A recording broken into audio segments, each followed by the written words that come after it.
bienvenue dans la pause fitness. Alors, ce podcast est réservé à ceux qui veulent améliorer leur nutrition, leur entraînement et aussi peut-être leur style de vie. Donc pour tous ceux qui me suivent depuis quelques temps déjà, vous pouvez me laisser une petite évaluation sur la plateforme de podcast de votre choix. C'est ce qui m'aide le plus. Allez, on démarre l'épisode.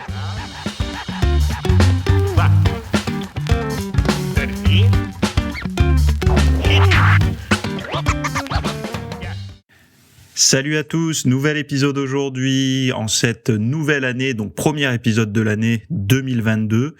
Alors très bonne année à toutes et à tous et bonne santé. J'espère que vous avez pu en profiter à fond, que vous avez pu dévorer tout ce qui vous faisait envie, que vous avez pu vous reposer au coin du feu si vous avez la chance d'avoir une cheminée.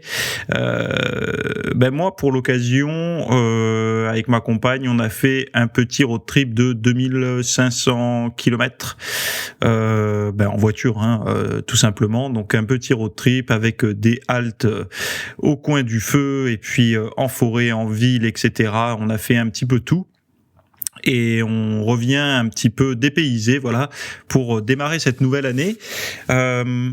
J'espère que vous avez pu en profiter aussi un petit peu, si vous avez eu des congés, si vous avez eu la chance d'avoir des congés, et si vous en avez pas eu la chance, j'espère que vous allez pouvoir vous reposer à un moment donné. En tout cas, une chose est sûre, c'est que le sport, la nutrition, tout ça, ça continue. On continue à être dans la bonne dynamique, on va dire. On va continuer comme avant, mais avec justement peut-être des nouveaux objectifs. Alors je sais pas les vôtres, mais en tout cas moi sur le site et puis sur toute la partie professionnelle, j'ai pas mal de nouveautés qui vont arriver. Donc comme d'habitude chaque semaine vous aurez vos nouveautés, vos news, vos infos, vos actus, tout ce qui vous permettra de continuer à progresser. Voilà. Bon, aujourd'hui on va parler de plusieurs choses. On va parler du surpoids qui se complexifie et on va voir. Je vais en parler plus tard, mais on va parler de ça. On va parler de micro-sieste pour devenir meilleur et on va parler d'un milliardaire en forme qui aurait peut-être un secret pour nous. Voilà. Avant juste de se lancer dans le premier sujet, sachez une chose, c'est que j'en suis au 4e épisode du Hard Reset Nutrition. Donc c'est une suite de cours, de 5 cours. Hard Reset, pourquoi Hard Reset? Je le répète à chaque fois, mais Hard Reset, c'est pour remettre à zéro un petit peu les croyances, les mauvaises croyances, on va dire, les trucs un petit peu douteux et tout sur la nutrition, et se reconstruire des connaissances un petit peu plus solides pour que vous puissiez être armé face à toutes les recommandations que vous avez auxquelles vous avez accès, que ça soit sur les réseaux sociaux, sur YouTube ou à la télévision même, dans cette avalanche d'informations. Qu'est-ce qui est bon pour vous, qu'est-ce qui n'est pas bon pour vous. C'est en fait le but de ces 5 cours-là. Donc là, on en est au 4e, le 5e arrive dimanche, mais il faut savoir aussi que dans le Hard Reset, il y a de l'entraînement. Donc je vous mets le lien dans les notes de l'émission. Vous avez, ça s'appelle Hard Reset Nutrition et Entraînement, vous avez un lien, vous accédez à tous les cours qui sont déjà disponibles et le prochain arrivera dimanche. Voilà, donc ça c'est pour les VIP. Premier sujet. Comment l'obésité gagne la planète? Alors c'était un sujet d'un article d'un grand journal français qui donnait plusieurs raisons du surpoids. Donc c'est une petite vidéo que je vous invite à aller voir.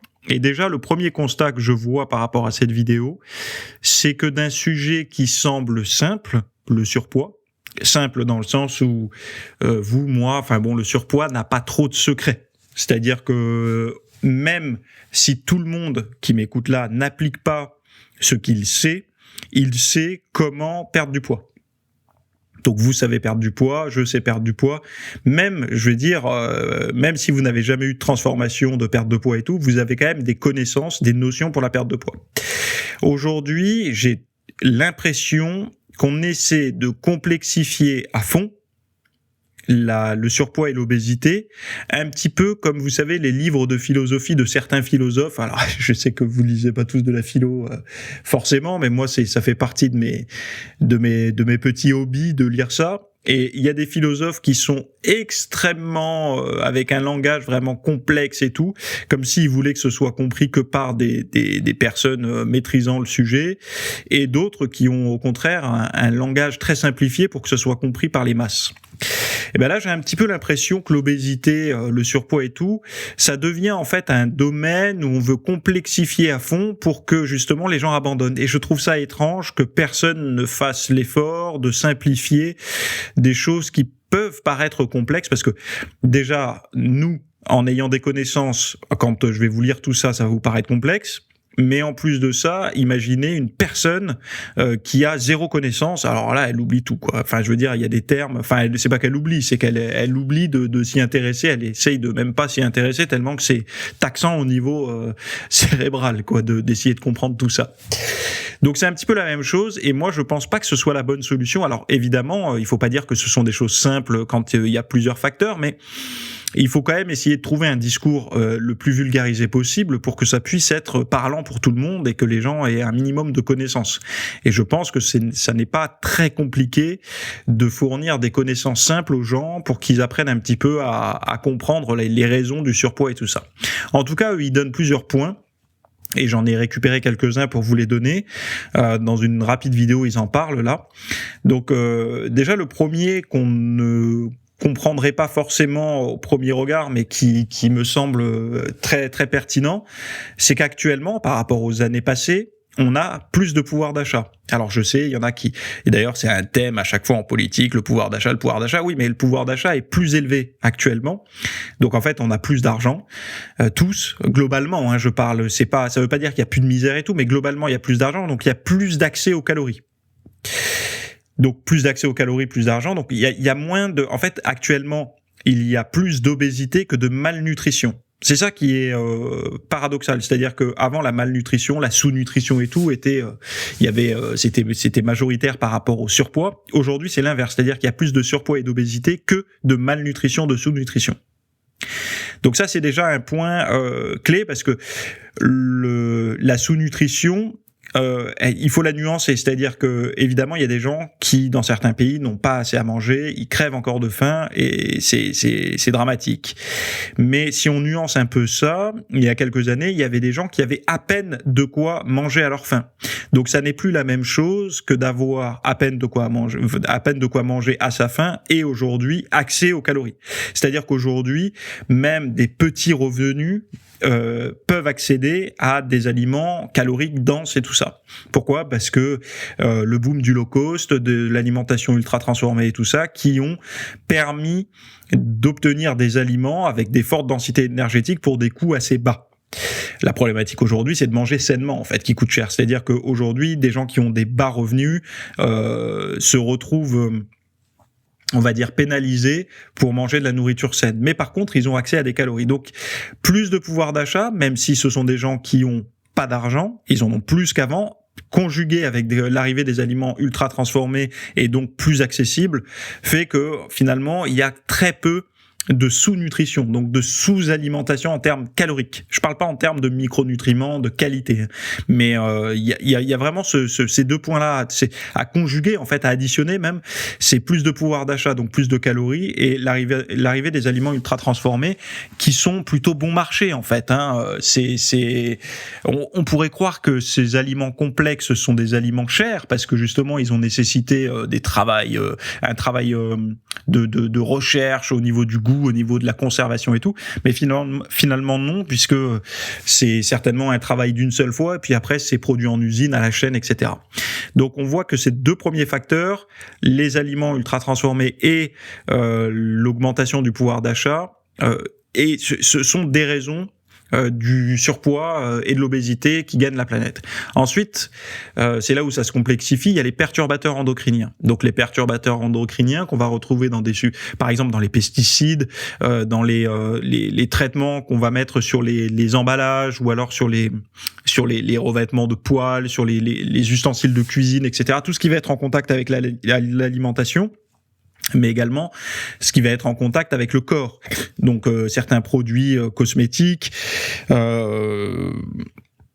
oui, voilà, les produits cosmétiques, mais également aussi les produits d'entretien pour la maison. Il y a tout un tas de choses comme ça.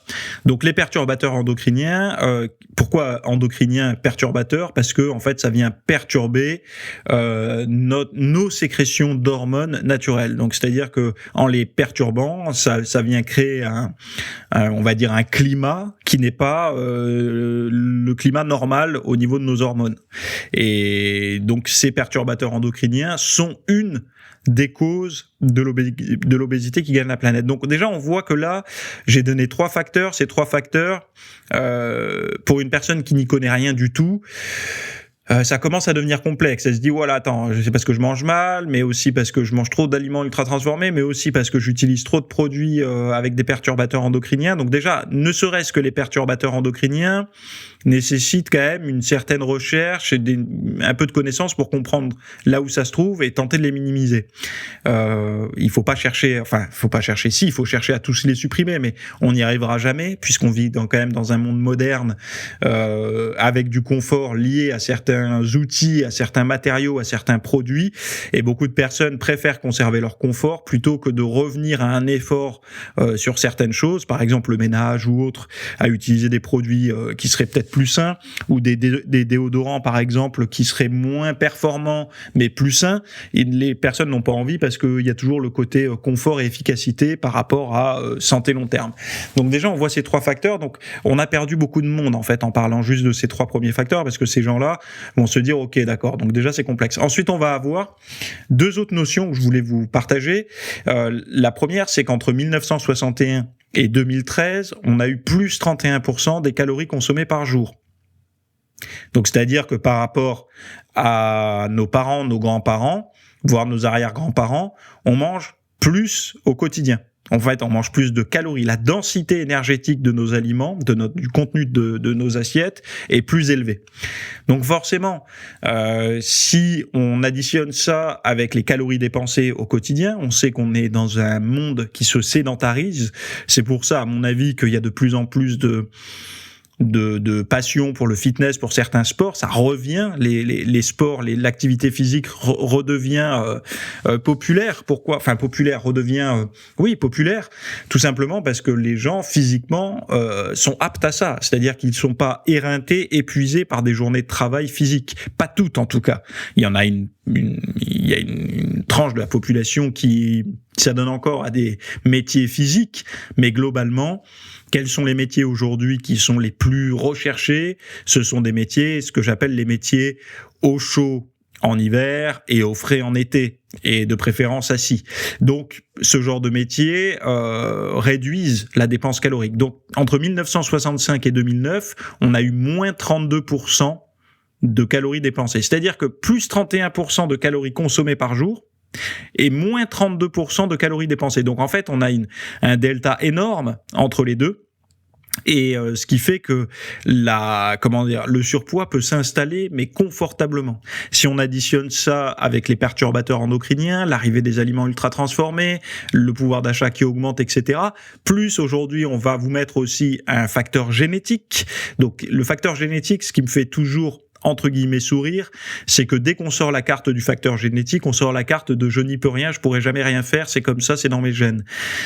Et ça, je pointe un peu du doigt tous ceux qui parlent de ça comme une fatalité, parce que justement, ça enferme beaucoup de personnes dans la croyance c'est génétique. Il me semble que tout le monde peut, avec plus ou moins d'efforts, je tempère justement le plus ou moins d'efforts, parce qu'il y a des personnes en faisant plus, ils ont besoin de faire plus pour perdre du poids, d'autres ont besoin de faire moins finalement, en faisant un peu ça marche, mais en réglant bien le curseur par rapport à son style de vie, par rapport à sa génétique qu'on ne maîtrise pas, hein, il faut dire les choses telles qu'elles sont. Personne aujourd'hui n'est capable de dire s'il possède tel ou tel gène sans faire des analyses ou autres, et globalement personne ne fait ces analyses. Donc certes, chez les chercheurs, ça fonctionne, c'est-à-dire que quand ils regardent, il y a des gènes, oui, qui se retrouvent, etc. Mais je trouve que beaucoup de personnes se bloquent sur le côté génétique sans savoir si oui ou non ils sont porteurs de ces gènes qui sont responsables du surpoids et de l'obésité. Globalement, En fait, il faut juste comprendre une chose, c'est que en inversant quasiment tous les points que je viens de donner là, on va dire que globalement tout le monde peut perdre du poids. Tout le monde. En tout cas, on peut réduire ça. C'est-à-dire que si on a moins 32% des calories dépensées par jour, par individu par jour, c'est quand même énorme. Donc là, on voit bien qu'il y a une raison physique. Physique, quand je dis physique, c'est d'activité physique. Donc l'activité physique joue un rôle. Plus 31% des calories consommées par jour. Donc on voit bien qu'il y a une suralimentation. Donc peut-être une alimentation trop dense. Et que, alors même dans un, comment dire,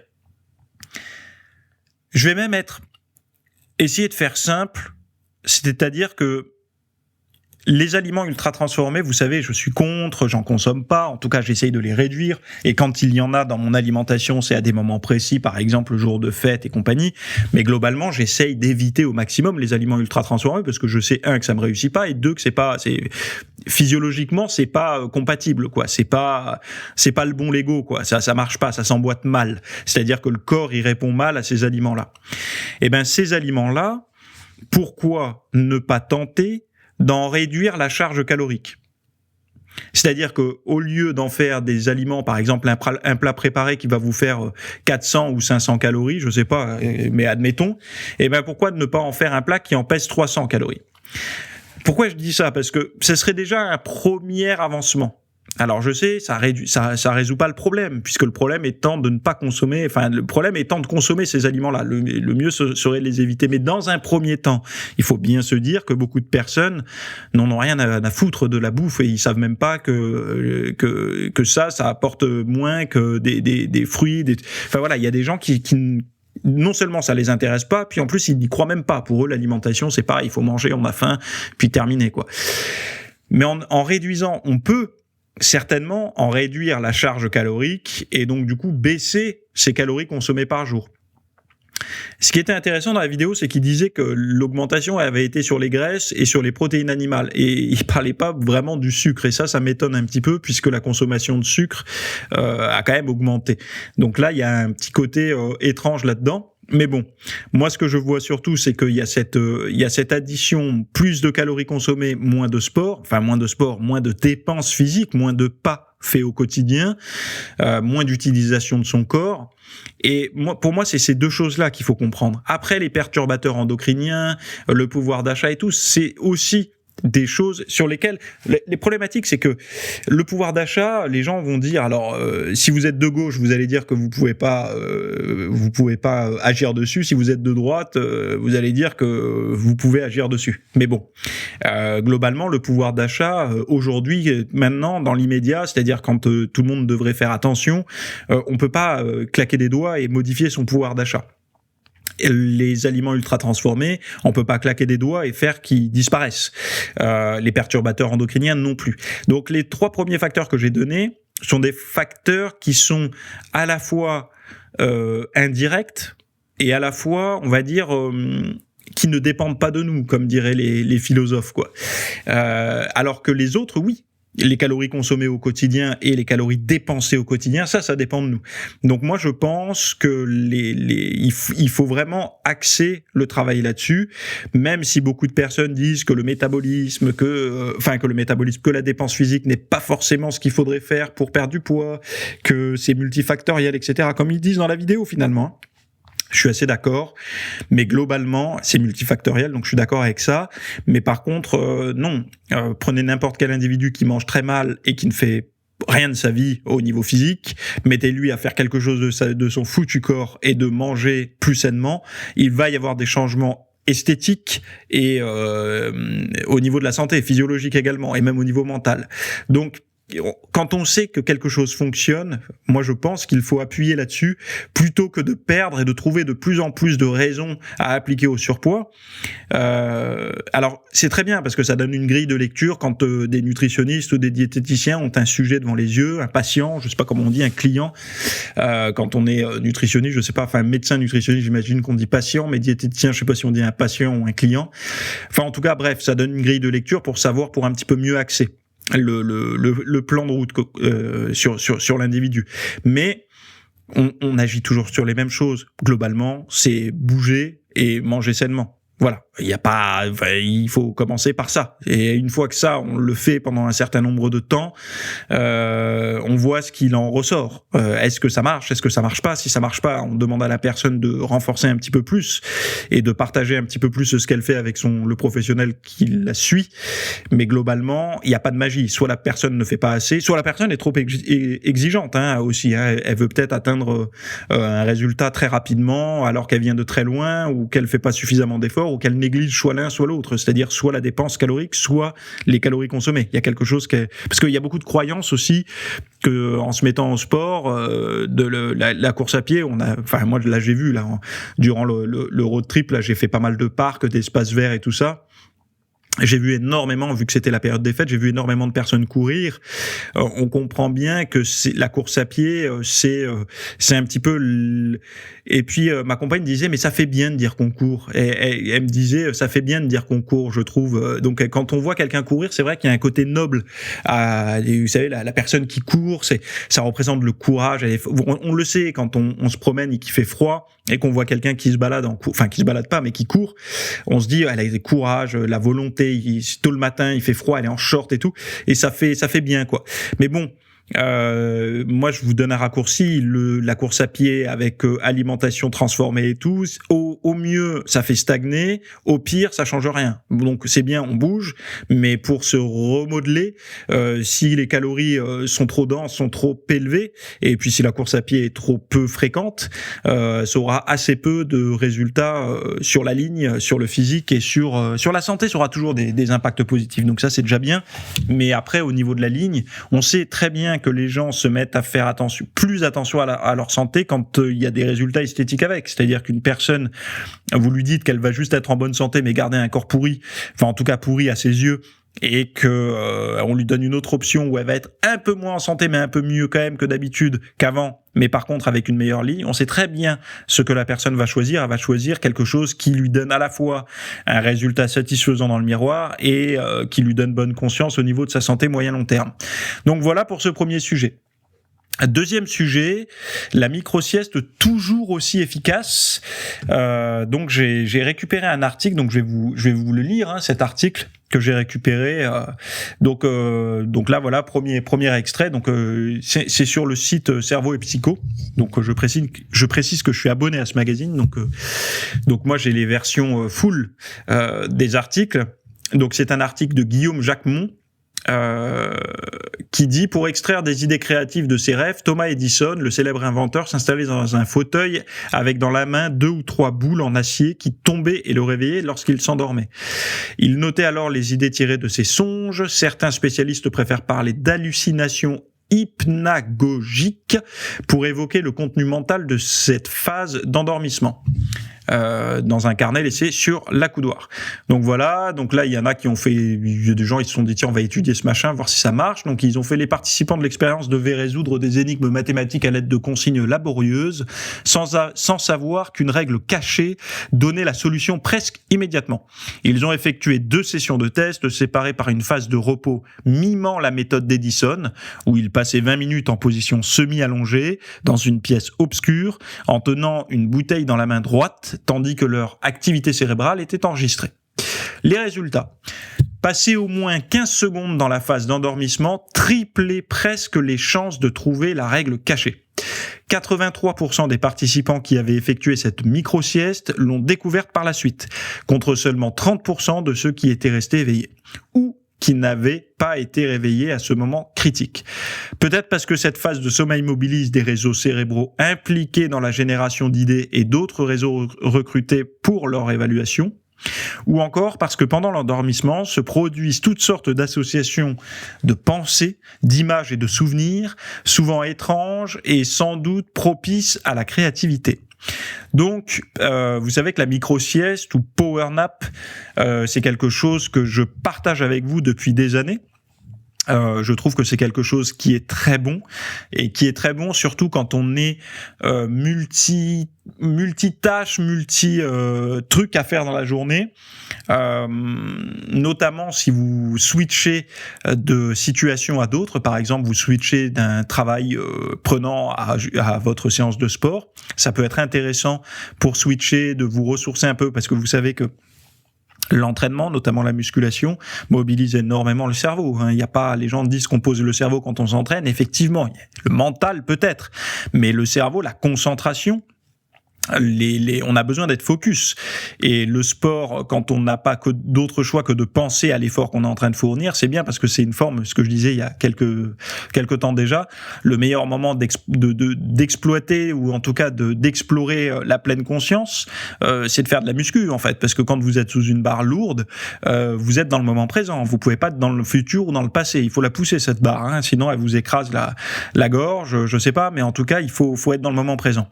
Mais parfois, on n'arrive pas à se lancer dans sa séance, à démarrer sa séance, ou même à se rendre à sa séance, parce qu'on se sent totalement épuisé. Et c'est à ce moment-là que c'est intéressant de faire une micro-sieste, parce que cette micro-sieste permet justement, moi, ce que j'appelle de balayer un petit peu les parasites qui nous empêchent d'aller nous entraîner.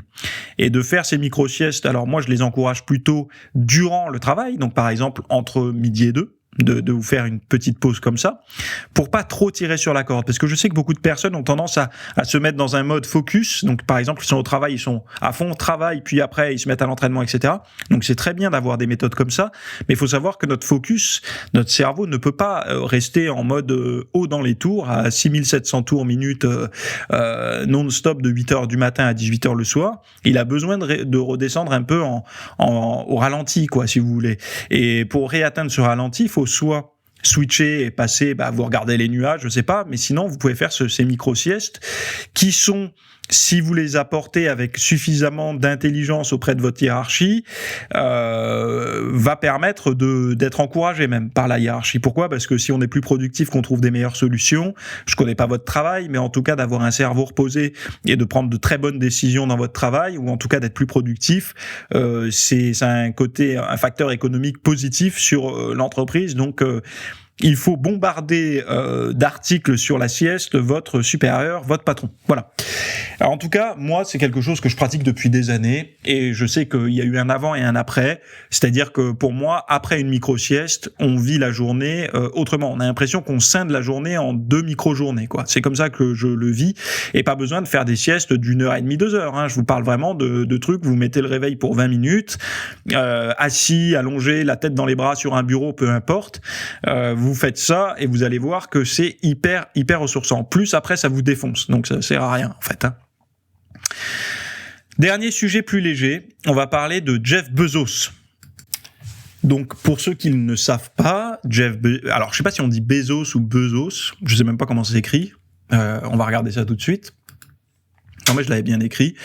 Donc c'est le PDG d'Amazon. Donc c'est une des plus grosses fortunes. Alors je savais pas, je crois qu'il se tirait la bourre avec Elon Musk pour qui était le plus riche, mais je pense qu'Elon Musk doit être bien riche aujourd'hui, parce qu'il a vendu tellement d'actions que, je crois que c'était pour payer ses impôts. Enfin bon, bref. Donc le fondateur d'Amazon, 57 ans, a montré sa silhouette torse nu lors de vacances en décembre 2021 avec sa petite amie en bikini. Alors j'ai Lauren Sanchez, qui a 52 ans. L'air tout aussi en forme à Saint-Barth. Et c'est vrai qu'on voit des photos, je vous mets un petit lien dans les notes de l'émission, ils sont en forme. C'est-à-dire que les deux sont plutôt, alors pour l'âge qu'ils ont, c'est tout. Il y a de la musculature. Elle a un bon fessier bien arrondi, elle a des bons quadris, il y a du mollet. Enfin voilà, c'est correct. Et lui, il a des bons bras, des bons triceps, des bonnes épaules, des bons trapèzes, des bons quadris, des bons mollets. Un tour de taille un peu large, mais bon, il s'y met, on a l'impression. Et en fait, quand on lit un petit peu, ils veulent connaître le secret.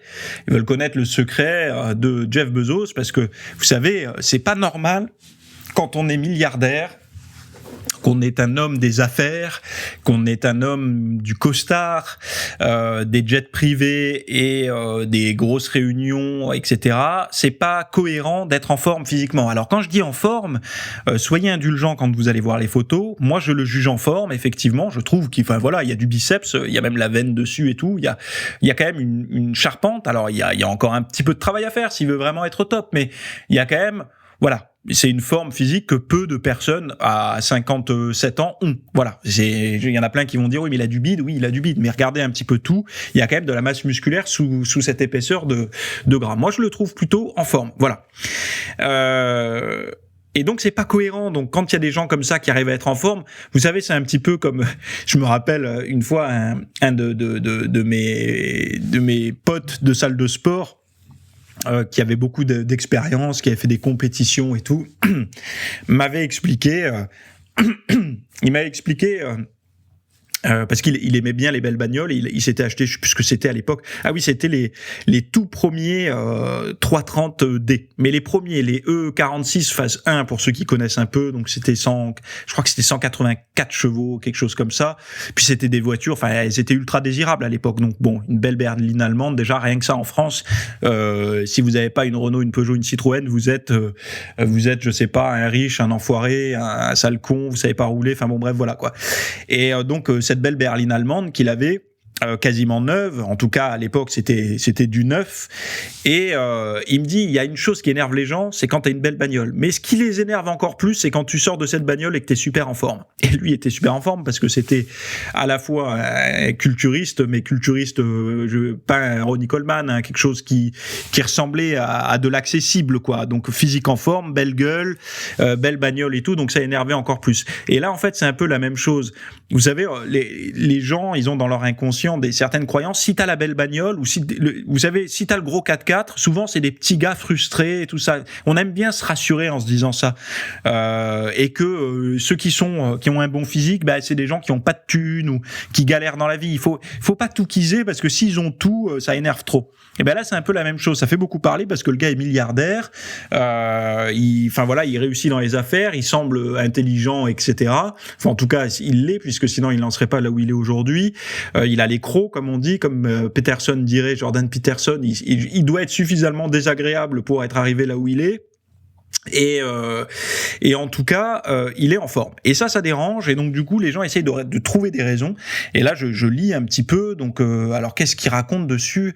Je sais plus. J'avais trouvé. Il disait que c'était vu qu'il avait une société sur l'anti-âge ou je sais pas trop quoi, qu'il avait accès aux cellules souches puis aux hormones. Il y a même des dermatologues qui disent que ça ressemble à quelqu'un qui prendrait des hormones et tout parce que vous savez que quand vous avez des hormones, vous avez une meilleure peau, une meilleure tonicité et tout ça. Bon, vous avez pas des bras comme ça juste en prenant des cachets. Hein. À un moment donné, il faut quand même aussi mobiliser la masse musculaire pour que ça se développe. Et je trouve ça étrange qu'à chaque fois on pousse les gens à faire croire que il a accès à un truc magique. Alors certainement qu'il a accès à la meilleure technologie et tout, mais on n'a pas encore trouvé un truc qui fait prendre de la masse musculaire, gonfler des muscles comme ça. D'autant plus que c'est quelqu'un, je crois, de mémoire, qui faisait du sport avant, du tennis ou je sais plus quoi.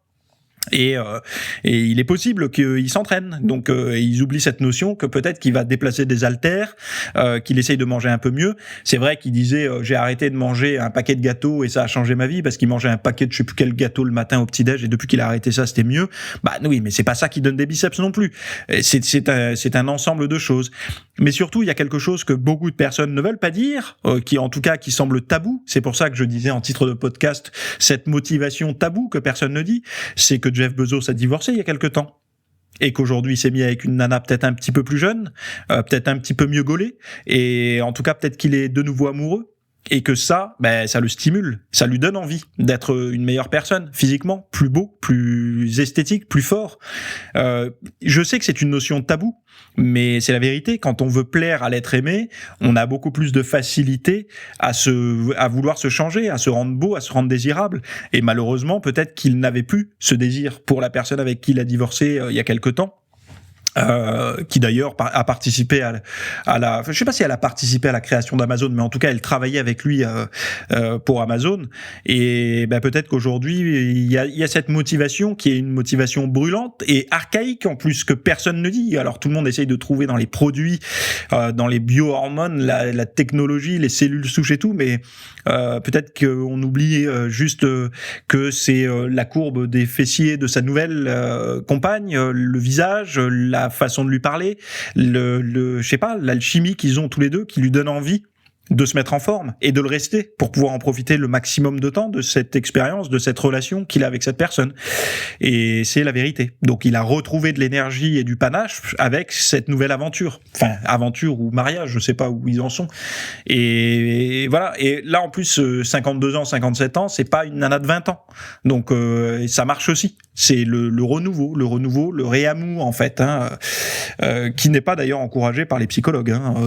Ils disent que c'est toujours plus compliqué, mais bon, quand on est milliardaire, je pense que c'est pas beaucoup plus compliqué parce que l'argent peut faciliter pas mal de choses, notamment au niveau des pensions et tout ça, mais quand même. On ne peut pas enlever que pour redonner de la fougue à un individu, alors homme ou femme, une nouvelle relation, ça marche bien en tout cas. Et ça, ils en parlent pas. Et moi, je pense que c'est un des facteurs, c'est mon point de vue, mais ça n'appartient qu'à moi. Mais c'est un facteur que l'on ne verbalise pas et qui pourtant, à mon sens, fait beaucoup de sens. Voilà.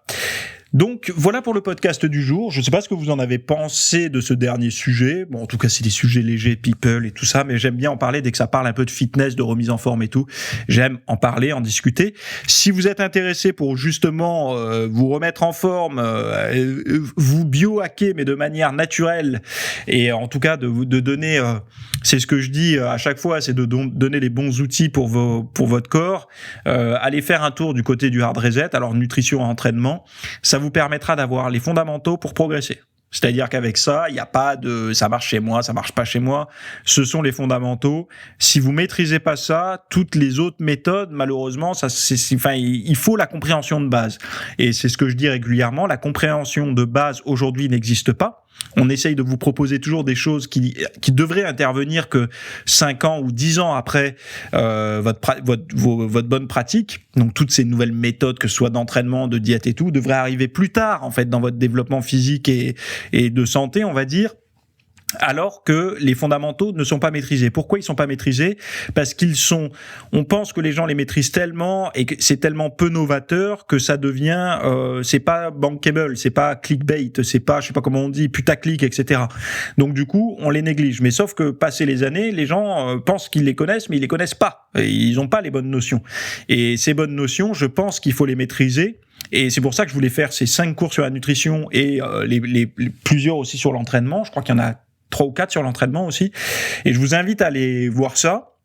Au moins, vous allez avoir des bases solides, même si ça fait 2, 3, 4 ans que vous vous entraînez, mais que vous maîtrisez pas les bases, parce que ça peut arriver. Moi, je suis resté quelques années avant de maîtriser les bases. Je m'entraînais, voilà, j'allais pousser de la barre et j'essayais de manger comme il faut, mais finalement, j'avais aucune notion de base. Donc, je faisais selon mes croyances et j'avais jamais le physique que je voulais. Il n'y a pas besoin de chercher plus loin. Et une fois que vous maîtrisez les fondamentaux, déjà, vous faites plus escroquer, on va dire, mentalement par des méthodes. Quand quelqu'un arrive et vous dit « ça, c'est le meilleur exercice d'abdos », vous dites « ouais, non, mais attends, là, t'essayes de me la faire à l'envers. » Pas sérieux. Et vous arrivez à filtrer. Vous allez voir qu'après avoir vu ça, vous allez faire un gros tri dans vos chaînes YouTube et dans les contenus que vous suivez.